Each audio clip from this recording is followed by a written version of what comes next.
سلام سلام كورات تخطاتلتي بزلقمو خينكم نزا فيديو تريو بملؤكم سلامكم بزح ترف يوللي نزا channel حدش تزخونكم سابسكرايب بمقبار بيتسوكنو نزا فيديوون لايك بمقبار جمروا كوراتي قدمي نوزنا لما عند فيديو مقتايي ምናልባት ዩቲዩብ ቻናል ሞኔታይዝ ዝኾነ ክትገዝኡ ትደልዩ ሰባት እንድሕር ደኣ ሃሊኹም ሞኔታይዝ ዝኾነ ዩቲዩብ ቻናላት እኒአና ብውሽጢ ይርከቡኒ ክልእኸልኩም የተ ሊንክ ማለት እዩ ኣብ ዝሓለፈ ከም ዝዕደልኩኹም ያው ዩቲዩብ ኣብ ቀረባ ግዜ ከም ዝተዛረቡ እውን ሞኔታይዝ ካብ የካቲት ንድሓር ሞኔታይዝ ሓደ ዩቲዩብ ቻናል ሞኔታይዝ ንኽኸውን 8000 ሰዓታትና 4000 ነበረ 8000 ሰዓታት ከም ዝኸውን ኣብ ሾርትስ ከዓ 10 ሚልዮን ነይሩ 20 ሚልዮን ከም ዝኸውን ተዛሪቡ ነይሩና ብከምኡ ምክንያት ኣብዚ ሕዚ ግዜ ዩቲዩብ ቻናል ጀሚርካ 8000 ሰዓታት ንምምላእ ንእሽተይ ክብድ ዝበለዩና በርግጥ ክትሰርሑ ትደልዩ እንድሕር ደኣ ኮይንኩም ስርሕሉ ጎብዙ ሰዓታትኩም ሙልኡ ግን 8000 ሰዓት ምን ክመልኦ ኢልኩም ዩቲዩብ ቻናል ንክትገዝኡ ሓሳብ ዘለኩም ኣሕዋተይ ግን ዩቲዩብ ቻናላት ሞኔታይዝ ዝኾነ እኒአና ብውሽጢ ይርከቡኒ ማለት እዩ ኩራተይ እና እዚኣ ኩለኩም ዝደሊ ካብኡ ያው ሎማዓንቲ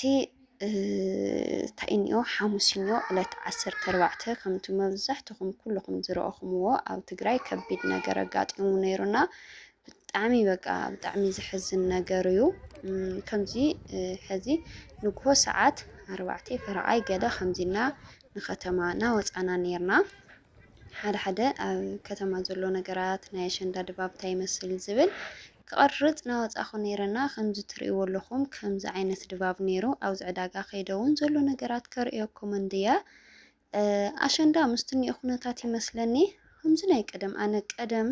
ኣሸንዳ ክኾን ተኾይኑ ኣብ ዝኸድካዮ ቦታ ንኣሸንዳ ደርፊ ኣብ ዝኸድካዮ ንኣሸንዳ መጋየፂ ብቻ ዝኾነ በቃ ኣሸንዳ ኣይኮነን ዶ ቀሪቡሲ ኣሸንዳ ገና ወርሒ ቀሪዩ ንሃለይስ ቆይዶ ኣሸንዳ ኢሉ ጨን ነይሩ ደስ ዝብል ድባብ እዩ ነይርዎ ሎሚ ግን እሽተይ ድብር ዝበለ ኩነታት እዩ ዋላ ዕዳጋ ወፂኻሲ ከምቲ ዝድለ ኣይኮነን ከምቲ ዝፀበኽዎ ኣይኮነን ምስቲ መቐለ ምዃኑ እናታ ይገጥሙ ነይሩ በዚ ናኸድናይና ንንእሽተይና ዳርጋ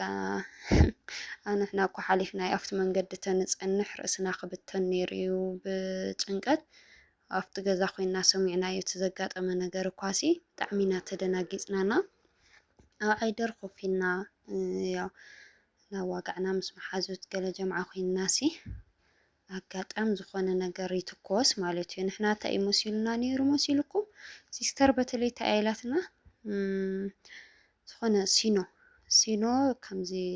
ዝኾነ ጭንጫዊ ከዓ እምኒ ዝገልበጠት ነገር ኣብ ቀረባ ከምኡ ነገር ሲኖ ዶ ትኸውን ኢላ ናስሓኣትና ኣነ ከዓ ስኡ ኢለ ከም በቐልዲ ኣይ ዶሮ እንዳኣኸ ይኾን ናበልናሲ ስምዕ ነብለና ንርኢ ኣለና ኣብዚ ፌስቡክስ ብትክክል እውን ዶሮ እንድያ ዋላ ሚግያ ትበሃል ብቻ ከቢድ ሓደጋ ከም ዝበፅሐ እዩ ሸር ዝግበር ነይሩ ልገርመኩም ነገር ዳርጋ ቦኢና ከዓ ሓሊፍና ነርና በቲ ከባቢታትና ኣብዙ ሚግዶ ድሮንዶ ወቂዓትሉ ትበሃላ ሰፈር ብኡ ከባቢና ሓሊፍና ቤተክርስትያን እውን ተኾነ ኣብ ጥቃ ዳማርያም ይብልዎ ነይሮምና ብዝኾነ ብጣዕሚ ከቢድ ኣብዚ ሕዚ ግዜ ሲ ትግራይ ድሕሪ ዝኩላይ ነገር ድሕሪ ዝኩላይ ከርተት ምሕላፋሲ ሕዝስ ከምኡ ዶ ምተገብአ ነይሩ ክንደይ ዝቆሰሉ ሕክምና ዘይረኸቡ ሕክምና ናሃለውሲ ሕዚ ዶ ንትግራዋይ ሕዚ ዶ ንህዝቢ ቆስለት ይግብኦ ነይሩ ብጣዕሚ ኢኻ ተሓዝንና ናብ መን ከይድካ ይጥራሕ ኣይፈልጢ ብእውነት እግዚኣብሄር እኳስ እንታይ እዩ ክጭክነልና ድዩ ደልዩ እንታይ ኮይኑ እንደይ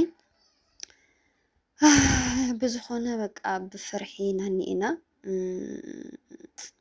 ህፃውንቲ ተኾነ ብቻ እንደይ ኣብ ቅድሚኦም ዝኾነ ነገር ክትዛረብ እናፈራሕካስ ጭራሽ ከዓ ከምዚታት ነገር ብእዝኖም ክሰምዕዎ እናሃለየ ብጣዕሚ ከቢድ እንታይ ዓይነት ስነልቦና እዮም ዘሕድሩ ኣለዉ ህፃውንቲ ይኹኑና ንሕና ንባዓልትና ተሸቢርና እኒና ልብኻ መሊእኻ ክትኸድ ክትጓዓዝ ኣይትኽእልን ልብኻ መሊእኻ ክትድቅስ ኣይትኽእልን ክብድ ዝበለ ኩነታት እዩ እኒአና ኣብዚ ሕዚ ግዜ ትግራይ ጸሎትኩም እስኪ ኣይፈለየና ኣሕዋቴ ማዕረ እንታይ ዝግበሮ ናብ መን እዩ ዝንገሮ ብቻ እግዚአብሔር ኣምላኽ ዓድና ሰላም ይግበረልና ቤ ከምዚ ኢሉ ዝኹነታት ዓድና ኣብ ከቢድ ኩነታት እኒኦ ኣምላኽ ይቕልለልና ሰናይ ሓድሽ ዓመት ይምፀልና ታሪኽና ዘመንና ይቐይረልና ና ከምዚ ትርእይዋ ኣለኹም መቐለ ጨረውረውረውረው ኢላ እያ እኒኣ ሰብ ዳርጋ ኩሉ ተሰዲቱ እዩ ኩሉ ኣዲስ ኣበባ ድዩ ስዑዲ ድዩ ናብ ዝተፈላለየ ሃገራት እናተጓዓዘ እዩ ዝርከብ ሰብ ዳርጋ የለይ ደቂ ሰፈርና እኳ ኣብ ሰፈርና እኳ ንባዕሉ ስምዓት እክብ ይብሉ ነይሮም ሲ ሎሚ በቃ ማንም ሰብ ዘየለት ዝነበርክዎ ሰፈርስ መጀመርታ ከድናሃለኹስ ከምዚ በቃ ድባቡ ደስ ዝብል ነይሩ ኣብ ሰፈር ካብ ዝዓበኻሉ ሰፈር ከምኡ ዓይነት ድባብ ነይርዎ መዓዝ መንእሰይ ገለ እዩ ነይሩ ሎሚ ግን ኩሉ እቲ መንእሰይ ሂወቱ ከድሕን ሂወትና ዘድሕነሉ ቦታ ንኣለሸና ኸደዩ ንእሽተይ በቃ ጽምዋ ነገር እኒኦ ሓቂ እዩ ከዓ ዚደወለይ እንደዚ ትርእይዎ ኣለኹም ሓደ ጊዜ ሓቂ ዘይመስለካስ ግን ከምዚ ዝመሳርያ ብእዝነይ ምስማዕስ ማርያምን ዋእታይ ብትክክል ዲኹም እኒኦ በቃ ታይ ደቂ ሰደኒ ሓልም ለኹ ዲ ሓቂ በቃ ድሕሪ ዝኹንደይ ኮተት ትግራይና ክንደይ ነገር ሕሊፋስ ጭራሽ ሕዚ ከዓ እፎየ ኸይንምልስ ናፍቲ ከምኡ ዓይነት ዳግም ክንምለስ በስመ አብ ወወልድ ማርያምን ብጣዕሚ ይስማዓካና ኣብ ስደት ኮይኑ ብጣዕሚ ዘሰንብደና ዝነበረ ነገራት ድቃስ እዩና ዘሕድረና ነበረ ነገራት ከዓ እዛ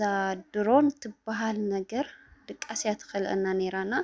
ጭራሽ ሕዚ ብኣካል ኮይነ እሱይታት ክሰምዕና ሃለኹ ክርእና ሃለኹ እንደይ ብቻ